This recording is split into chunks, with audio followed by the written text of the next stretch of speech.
दोस्तों नमस्कार। मैं डॉक्टर मनीष सिंह। जैसा कि आप लोगों को जानकारी देना है कि बहुत ही सुखद सूचना है कि डीएसएसबी या DSSB की वैकेंसी आ चुकी है और इसके फॉर्म जो है 16 जनवरी 2025 से ओपन होंगे और आप सभी को जो भी इसमें हैं वो सभी फॉर्म भरेंगे। देखिए, ये वैकेंसी जो आई, इसके पहले जो विज्ञापन आया था उसमें सीटें बहुत कम थी और पीजीटी में 6-7 सीटें सब मिलाकर दोनों में थी। यानी जो DSSB और न्यू दिल्ली म्यूनिसिपल काउंसिल में जो सीटें होती हैं और दोनों को मिलाकर 6 या 7 सीटें थी, तो उसमें सीटें बहुत कम थी। लेकिन इस विज्ञापन में काफ़ी अच्छी सीटें आई हैं और जैसा कि विषय पर बात हो रही है, विषय में हिंदी विषय में तो बहुत ही अच्छी सीटें हैं।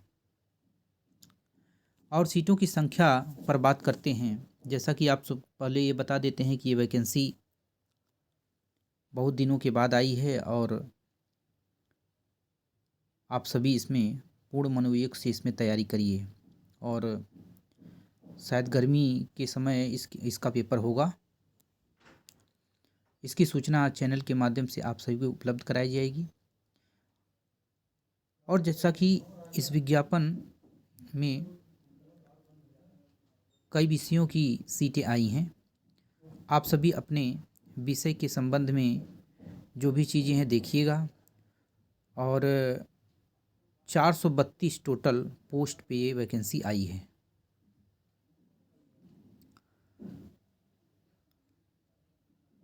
और इस वैकेंसी में आपको हर विषय के बारे में जानकारी मिलेगी और हर विषय में क्या योग्यता है, क्या उम्र है।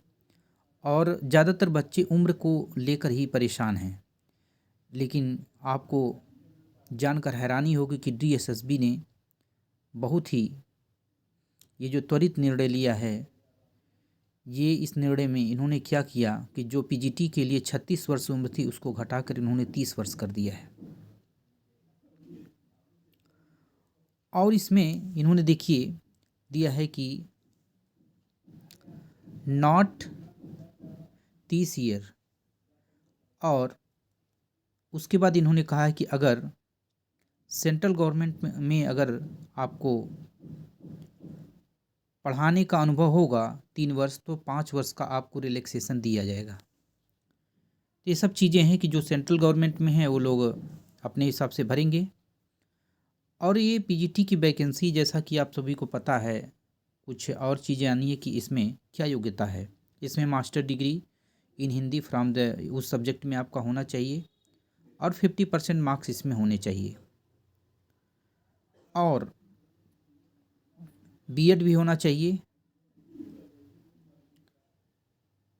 उस किसी रिकॉग्नाइज यूनिवर्सिटी से। और बीए बीएड होना चाहिए या बीएससी बीएड होना चाहिए या 3rd ईयर ये जो बीएड ये होना चाहिए, 3 ईयर का जो बीएड है वो होना चाहिए या एमएड हो। और एक चीज़ें और है कि अगर बीएड आप नहीं कर पाते हैं तो इसमें जब पूरा नोटिफिकेशन पढ़ते हैं तो अगर आपके पास पीएचडी हो जाती है तो वो चीज़ें आपकी सरल हो जाती हैं। अब विषय के संबंध में अब चलते हैं कि किस विषय में कितनी सीटें, ये आपको पता चल गया। विषय में देखिए पीजीटी हिंदी की बात करते हैं कि पीजीटी हिंदी मेल में जो DSSB की तरफ से है, ये जो है लेवल 8 की ये वैकेंसी है। बहुत ही अच्छी जॉब है। आप सभी पूर्ण मनोयोग से तैयारी करिए। वेतन तो आपको इतना मिलेगा कि दिल एकदम खुश हो जाएगा। देखिए यूआर कैटेगरी में अगर देखेंगे तो यूआर में 51 सीटें हैं। ओबीसी में देखेंगे तो ओबीसी में 4 सीटें हैं। एससी में देखेंगे 6 सीटें हैं, एसटी में 2 सीटें हैं और ईडब्ल्यूएस में 7 सीटें हैं और टोटल 70 सीटें हैं।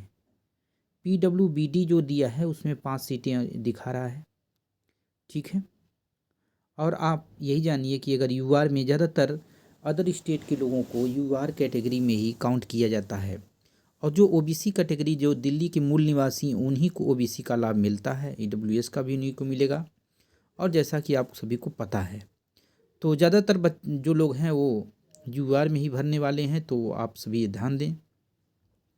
पीजीटी फीमेल अगर हिंदी में हम बात करें तो पीजीटी फीमेल में देखेंगे तो इनमें यूआर में 7 सीटें हैं, ओबीसी में 2 हैं, एससी में 4 हैं और एसटी में 5 और ईडब्ल्यूएस में 3 सीटें, यानी टोटल सीटें अगर देख ली जाएंगी कि 21 सीटें हैं। टोटल 21 सीटें हैं और ये हिंदी की वैकेंसी है। आप सभी अच्छे से तैयारी करें। धन्यवाद।